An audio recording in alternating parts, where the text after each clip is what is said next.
Impact News, Impact Health Link for a Healthy Manipur. Program asibu miyang tabiriba khwai khuding magpu ahanba maktada Joyshree Usham na taram nokchari. Ngasigi episode asida khoina mood disorders singi matangda khanajagadori. Hiram asigi matangda akupaba warol thambinabida makta khoigi studio da lengshin biduna leiriba expert asimiyam da shak takchage. Mingoina panjarabada Dr. Jina Heigrujam, Psychiatrist, Thoubal District Hospital dagi. Dr. Butaram nokchari. Thank you. Good evening. Thank you. Dr. Akhoigi program se Manipur gi miyam se Masamba Pana Tamna, we pandam da adugumba program ne. Ado akhoi hazik medical fields the advancement lag pagaloina na akhoi na hana khangam da laina mayam hazik identify tawduna magi lying pathap sathabada mapung faba ngamlakle aduna hoziki psychiatric lam da zu hozik disorders mayam laibaje akhoi nandi dum wakhal gi laina haraga sanjali dana ko ado hozikti scientific advancement lakpaga loina na magi no disorder mayam makhan laibasi gi manung chaliba hozik mood disorder se masi karma makhan gi wakhal gi laina no haibado khar kupna thamina bai sake. Okay.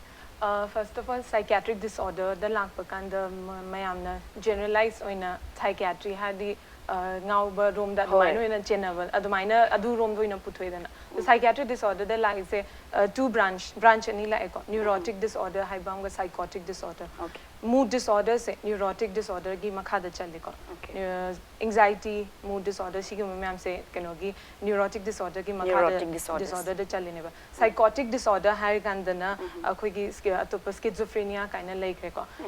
tumina mathanda phamma kana kanam leitaba makhon ta ba khotpa lakpadu ko mathanda wangang ba murum sonba sigu ma'am sina duna psychotic symptoms yarakpadu aduna psychotic disorder, but mood disorder comes under neurotic disorder. The first the mood haibase karino haibakanda it is a state of mind. Me am individual amagi state of mind duneba.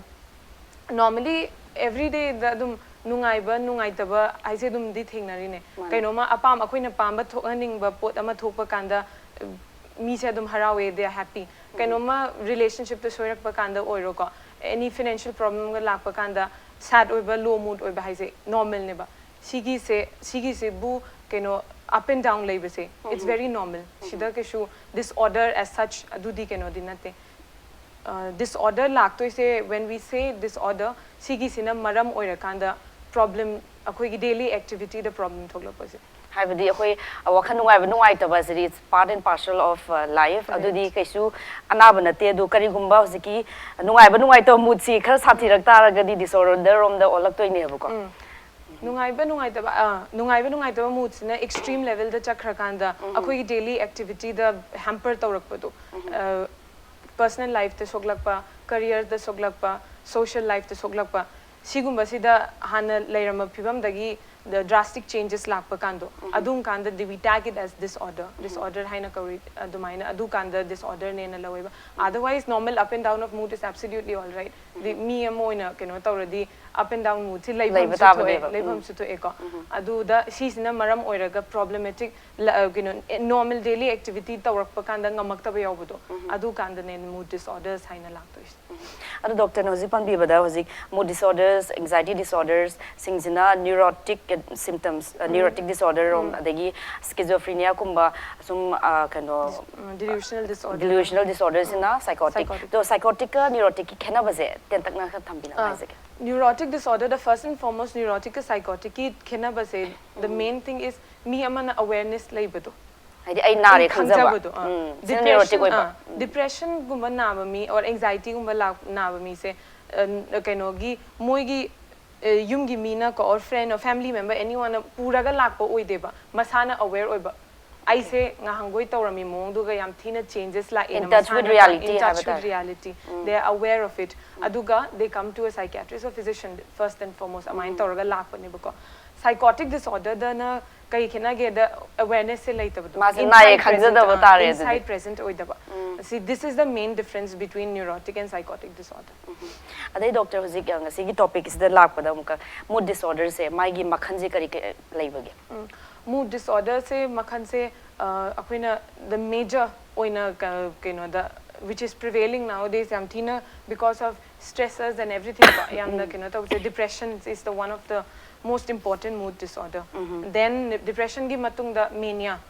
ko and then depression ge mania ani mag yaumi na ba bipolar affective disorder hai ba amsu lai re ko and there's another form called pervasive depressive disorder dysthymia kind of and then cyclothymia up and down say amthina to bipolar ki extend phau yog desu ko up and down se khara toina lai ba ko cyclothymia adigi newer for diagnosis angang the adolescent children and adolescent ta hena tawama mood disorder makhada lakba but most important mood disorder the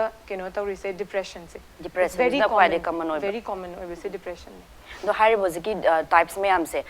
major depression laire bipolar laire adigi mania dysthymia cyclothymia madagi adolescent si me am gi disorder me am si gi symptoms su khara thambina ba first depression the han hai ko depression se depression je mean hujikan se everyone is like trivialized tore ba I'm depressed yam common over word yam common no in su season are whereas to that extent the oidaba they're just sad for haidi for something haidi isana oihaning ba pot among oiraktaba kanda nungai taba haidi normal oidana ko aduna adugi extent ta mayam sina khatang nungai taba phaurak pa kanda depressed oirena dum kaino tawbasina depression se yamna trivial term je sinare achauba term je sinaramne mayam sina oh si keshuna te na khandokpoda but then depression affect majority of the most of the people kitangi depression ki symptoms se adum dikhara di yawi ko especially women folk to su yamna su oigalle so depression ki symptoms se first and foremost low mood oibedo persistently low mood adu most of the days adum sad oiraga thawai nungai ta adum leirani ko hana interest yam yauramba moigi activity ning de oire ko or a football no pai dara football sanabo oireng khalo cricket whatever any activity moine am thaina interest yam yaura tawramba duda interest yauraktaba adagi adugi matungda easy fatigability adum kitang yam thin activity tawbo oidasu dum wa massage chokthaba wa ba dauna dumaina dum leiba ko adumai su laini adagi tumba chaba yaraktaba tumba da because the mind preoccupied tawra leibagi tumda sleep initiate tawrakpa kanda moida warakpa adugi posimo su laini adaidi chaba thakpa yararoi chaninga aroi what is the point of eating kind of lakpagi state of mind that masida mikhadi ka hena chasan buju yawo aduna atypical form of depression this own life the typical form of depression the sleep disturbance haibaga hujiki chaba the hantharapas appetite hantharapas atypical then amu sigi opposite oidene ba mi do ama weight gain taw khalakpa hena chasan ba hena tumchan ba si sine atypical form of depression ne aduga depression gi sigi symptoms se layani and then moi cognition the change am lakpa cognition the change lak to ise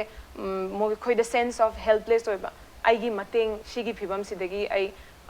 mateng lauthok pinaba leitre mateng se sidagi help tawnaba leitre habedo helpless feeling oiba ma dum constantly dum persistent oina leibedo then hopelessness for the future the uraktaba hopeless oirakpa this nothing good is going to happen or come out kibam this wa phar roina dum khal leibedo ko adagi worthless mathado kai kanadre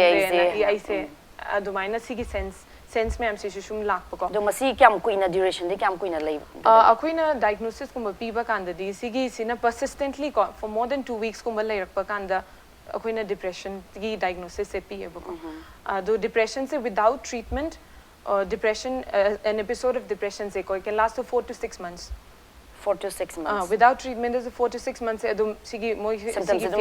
lairaga sigi face lairaga it will go off ana depression se mi sing se adum treatment seek su dum tawchu tauna de sina kai it will go off haraga adum tawra laigiba not that they are aware of it but then matam khara lairaga adum phagathi na tawraga symptom duna di adi yauraga phagini tawraga laigraga repeat amuk any stressor ama lakpadu repeat tawbagi recurrently lakpagi chances so wang basu lai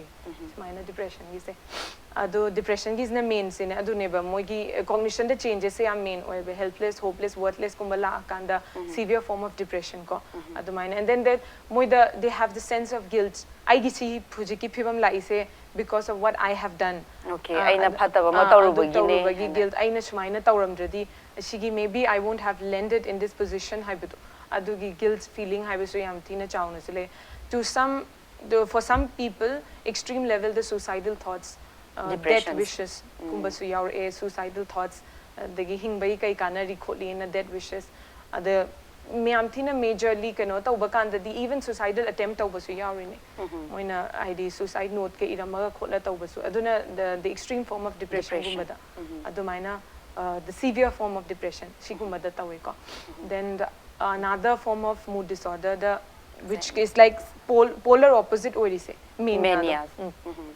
Mania ga depression ga khenari se it's polar opposite oireba. Depression the low mood sidadi elated mood oirani. Adum harau adum lai ba haitare. Harau ba je kahen man badu. Harau is it's a good thing. Harau was but kahen harau bal oirakpodo. Optimistic kahen oiba. Hena kahen optimistic oi khala ani adagi yamna over familiarity. The first time me mo unabada there should be some sort of distance boundary laitaba this inhibited oiba nature ko adu lakani but adugi mamang dadi masagi amna friendly oiba jolly oiba mine haiba adugi level du gai helaktori ni ko hai se mine ada adagi ikai ki khangtaba mangonda adugi cross tawra ani ba this inhibition masadu de inhibition laira aroi adagi keno to setok chathorak pagumba du yamna extra flamboyant oibna hengala ko shigumba si symptoms yarkani and then other moida she ma'am see on top of this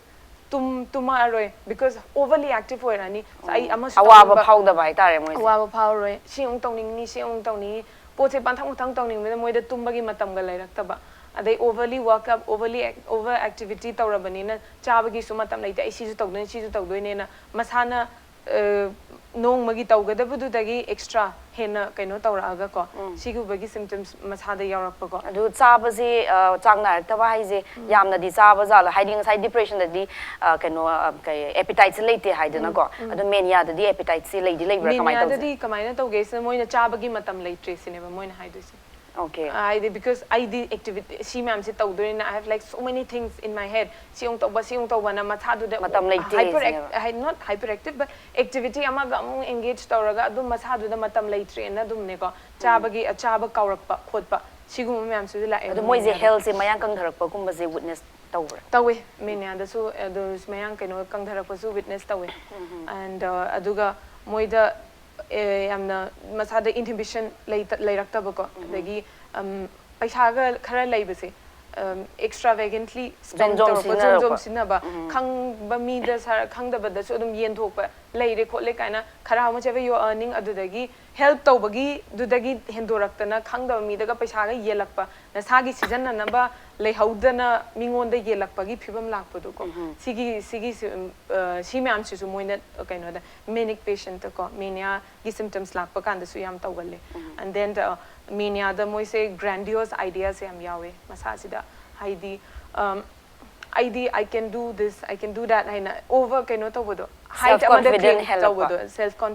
confidence amna over the top oiraga ngamni masaje to an extent that mag even god ka changdam narakpagi phibam do extreme case to extreme cases ta ID shorga do mane tawngam do aisu ngamni haibagi mongda the masagi state laidiba phibam adagi magi social strata adugi dudagi boundary adudagi hendoraga ngamakani haibagi idea mongonda yamthine extreme oina yawarp all of a sudden ko and adumaina taro yawarp su symptoms se mania da su yam yawe ko aduga the third form of mood disorder bipolar haisiko wow hoziki bipolar da lactring da kitang recap taw da hoziki depression da na pura activities low ne wakhanju kayam na low level hopeless adagi helpless sum ka ai pibam je phar ro hai na pura low level confidence level se pura zero da tar tai ne ko adagi mania da na overactive yam na harau hen man ba confidence level hengalak pa adagi yam na optimist or pa sum yam na hengalak pa bangkhalak pa ado ani je sigi symptoms yam kumna thambi kre do hojik lehori ba hojiki types ani major types makhan ani lehori je bipolar ase break ki matung da makhan ase aten ba commercial break am talojege break ki matung da mood disorders singi matang da Dr. Jina Heigrujam de am ka hanna khangna ki break ki matung da am ka hanna taram nokcheri Doctor na break mamang da hojik depression amasung mania gi symptoms sing takpi kre do mathang da bipolar adagi lemhori ba to type sing matang da khar thamina bipolar as the name suggests both ends of the pole do touched out in bipolar and mania ga depression ga ani yawa ani mak keno to adu bipolar the two types ani lai bipolar 1 haibam ga 2 haibam ga ko bipolar 1 sida ne depression ga mania yawa bipolar 2 sina mania gi adu gi extreme level do nataba but adudagi kitang handhaba ko hypomania haiba amasu lei ko animakti yaw depression keno du yaw do episodes yaw do ne episodic illness ne keno se bipolar keno depression even mania si ko bipolar is episodic illness ne ana bipolar da pol ani do depression ga keno gi mania yaw baduna bipolar 1 bipolar 2 sina mania gi aina ngasai hai gi ba myam do adugi extent adumak yaw dresu adudagi kitang handharaga ko bipolar 2 hypomania state haibuse sigi sine hypo keno bipolar affective disorder na BPAD haraga so koina khangnai ko adagi next very common among chu lairi se khoi dysthymia pervasive depressive disorder haina sidadi mi sina patient ko most of the patients are mind torga su dum laksu lakale lakpa kanda kyam kuire thawai nai taba haibase moina oi khara di kuire chahi phadore da chahi henjale da chahi amani wakhan nungai tana dum wakhan nungai tabi chahi ani muk chujale ama hele da do maina na ko the pervasively moi the mood se depression gi to an extreme level du maktina tab but adum chahi ama ni muk se dum kuina dum thawai nung nungai taba interest ama yaw yaw daba adagi isa je active oi dana dum kuina lairakpa sumaina pervasively lairakpa kanda stress amana maram oiraga adugi pervasive oina moina nungaitana lairigi marak to the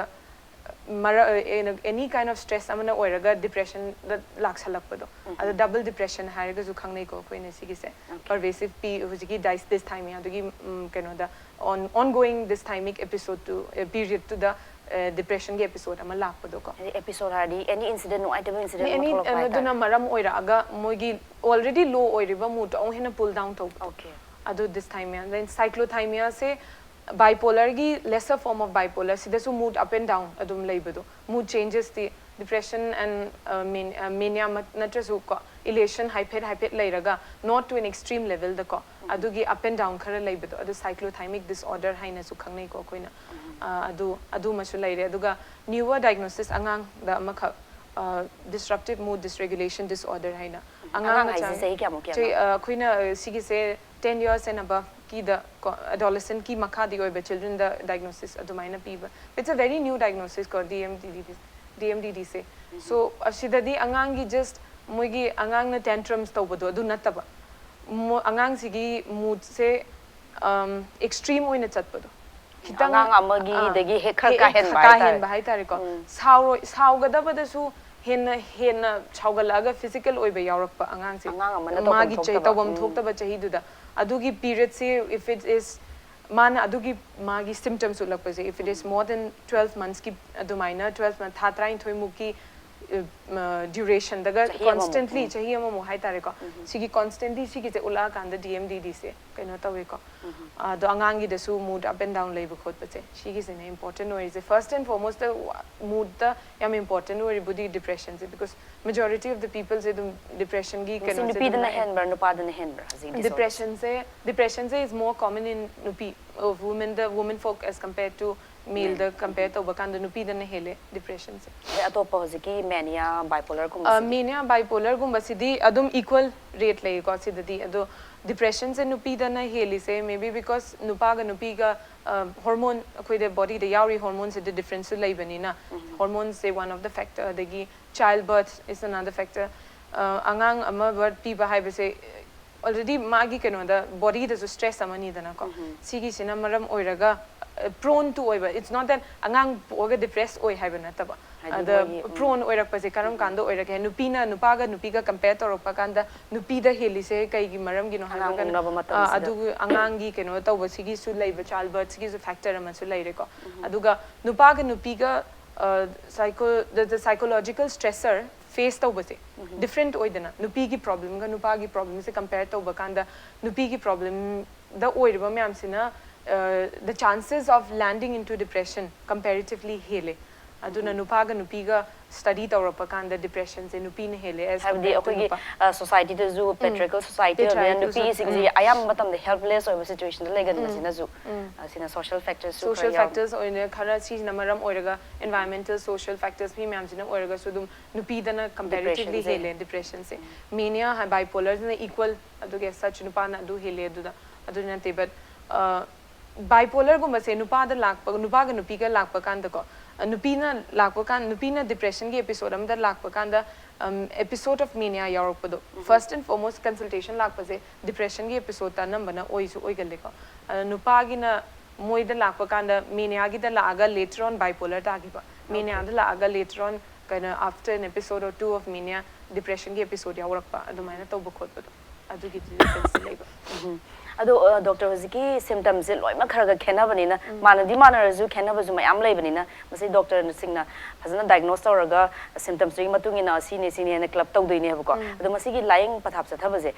karma makhan gi hidak adegi kari khena ba lei hoge treatment da adu treatment plan se koina depression se da amuk akoina like vastly depression se it's a huge topic sigi session amna hedin loi ba ya roi ba depression se da koi endogenous depression exogenous kaina laigre ko endogenous haidi genetically prone oibedo family member amana depression or ama khakna tab ani hum history family se the history depression gi bala kan genetic cause leiba kan di kamaina tawge da one fine day ko out of the blue nang hekda mayam you'll be so low mood low oiraga kemta tawram dabdo atai nong ni kemta tawram draga just you get a one day aduga yam thina low mood amda hagal aga everything hopeless helpless to one day adum all of a sudden feel tawbodo aduna hoziki endogenous genetic cause in a main problem oraga the mind tawbosi yawe exogenous in environmental stress any stress in personal life to be ko work life social life relationship anything ko chi sina maram oraga adudai cause amal lairaga adudagi depressed oigibodo adugi treatment se akoina hauba kanda huziki reactive or exogenous ko reason amana oiraga depressed laibodo shigumba gi se akoina medication plus khigi psychotherapy gumba tawat isine yam very helpful oibako medication da akoina prefer tawri SSRI selective serotonin reuptake inhibitor kind of like is a preferred drug of choice because akoina causes of depression gumba yengba kanda serotonin level se neurotransmitter serotonin gi level se brain de yam neme adum kanda dopamine gumba nemba kanda depression se leina akoigi as theorized ko aduna shigi medication se pi serotonin gumba level khara wang khatna ba medication pi ba at the same time psychotherapy psychologist gumba ma consult tawraga akoina su kaino to wai but then akoi di patient su medication kaino to patient mayam su yengakpa gi kaino to bunina psychologist amaga ko hand in hand chatminaraga so that ample amount of time the piraga moida cognitive behavior therapy gumba ko adagi behavior therapy family therapy in the therapy am like reb ko medication ga psychotherapy ge ani se hand in hand chatmina bane di hena more effective kai haitare results to phangba mania gi treatment the mania da si koina mood stabilizers kumba pi ko mania gi da sodium valproate lithium gumba se sin akoina prescribe medication ne ba to for acute episode ki lithium bipolar gi da episodic akoi bipolar se lakpa kanda koina already patient na already atopa psychiatrist consult aur recole ma handaki episode se da mania ne ana pura ena khalo didi immediately magi hujiki manic episode to gi akoina will start off lithium treatment at the same time adum mood stabilizer ma hap kaniba aduga kaigumba depression mania gi haidi bipolar di oraga depression episode la adi antidepressant hapa aduga magi mood stabilizers to di adum happy raga thamba sumaina tawdeba and on top of that adum psychotherapy sudum add tawra yaraga di dum tawba sumaina tawraga tawe treatment plans nuaize doctor adu magi outcomes di doctor ama oina kari haibage haidi positive outcome hozigi treatment na hozigi mood disorder se phazna heal tawba ngami haiga dori brand traga masi kamaina magi treatment se kamain tawu treatment plan se akoina phazana chatharadi doctor consult tawraga ko effective oi aduga people come out of it depression or any mood disorder se depression they come out of it they do come out of it kagino haidi treatment se initiate tawba horakanda ko medication as well as psychotherapy ani se tawba horakanda within a period of 3 weeks ta dum isada nungai khalakpa khotpa phaweba but akoina prescribe medication prescribe tawri se 6 months to 1 year about the taweba ko depression gi episode se tawba kanda adu kanda tawba kanda but kamaina tawgesa misana 3 weeks muk chara kanda mood elevation la ani nungai khalani ko aise I'm better than before hairaga doctor consult tawda bida adu medication masana lepcha badu adu gumba se chigumba tawda chigumba tawbai mohta medications aingonda hena khatang isa hena namchan banda ung tawi khole haraga doctor tanaraga changes kaino do hidak to che hungdo hunjin tawbudo doctor oina consulting psychiatrist to tanaraga adumaina medication change tabu ogera or dose titration tawba up down tawbudo isana ai di phare yare haraga tok thok taba doctor da phajana consult tawraga ko adumaina medication do charaga duration of at least 6 months to adumaina charaga adudagi gradually wane off the medication do koina adagi improvement yam lay ko they come out of it depression bipolar gumada lay adi dum koina episodic moigi extreme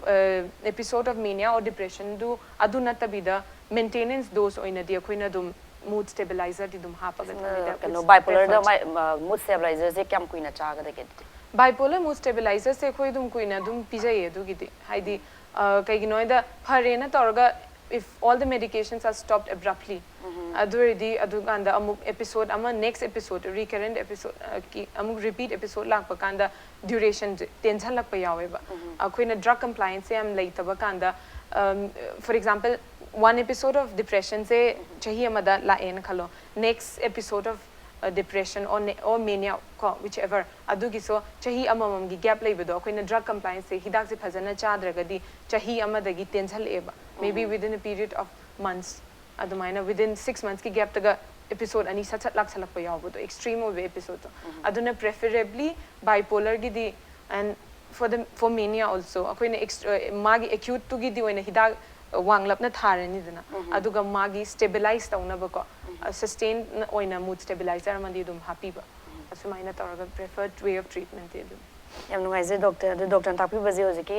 mood disorder sing je doctor da phazan tanaraga hidak to mai course to chang naina phazana cha taraga di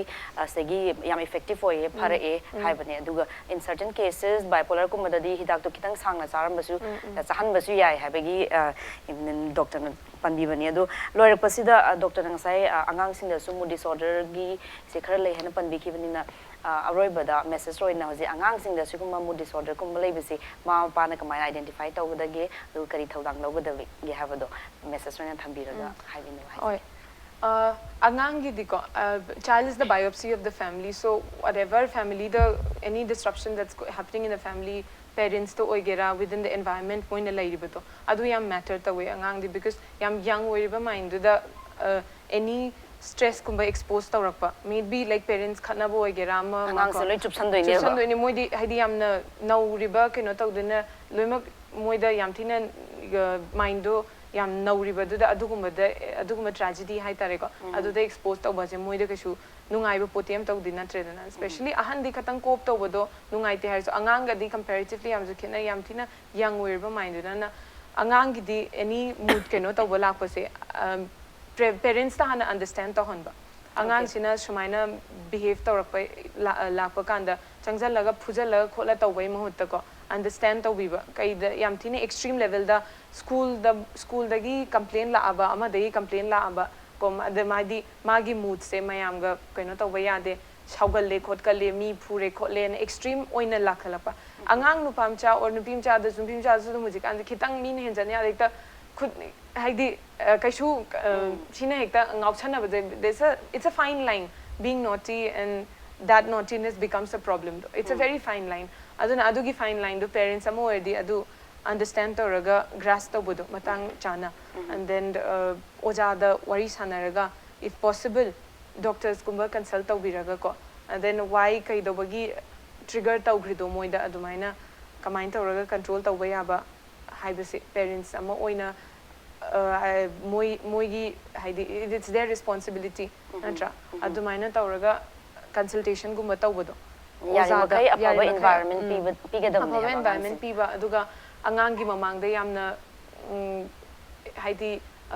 family ki conflict lagera maybe within the husband and wife or within the other family members sigi conflicts is yam angangi mamangda yamna utpa khotpa je tawdaba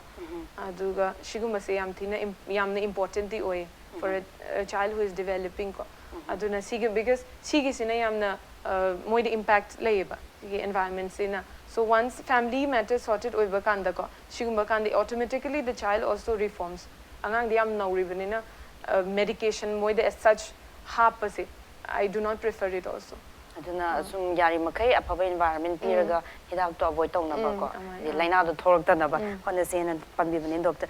ngasi topic si amna vast hoire de khoina discussion taw baje ma tawning tar ga su matam je kitang tension lo bani na